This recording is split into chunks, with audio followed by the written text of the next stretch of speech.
Hey guys, what's up? In a short tutorial video, I will show you a simple trick how you can switch rows and columns for your documents in Excel. So let's get started right away. Now, as you can see, I created a list like that here with a column like this and a column like that for the sake of this tutorial. And now I would like to switch rows and columns and make my graph or list look like that. So let me show you how to do that really quickly, guys. It's actually a matter of a few clicks.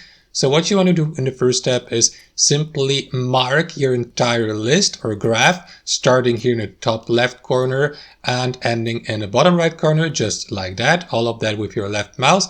And after that, what you want to do is right click on the marked area. So for instance here, and click on copy here on the drop down menu. Alternatively, you may use the shortcut Ctrl+C on your keyboard or Command+C on your keyboard if you're using an Apple device or a Mac. So let me do that really quickly. And what you want to do after that is simply left click on the cell here in your document where you would like to place your columns and rows with switched positions. So let me go with the cell, for instance, G10 for the sake of this tutorial. So left click on it.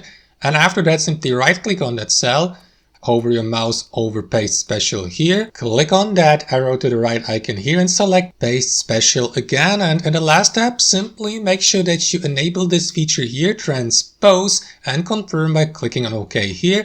And that's it. As you can see, your table or your list has been copied, but this time with switched columns and rows, and it looks like that. So that's basically it, guys. That's how you do it. Thanks for watching and have a wonderful day.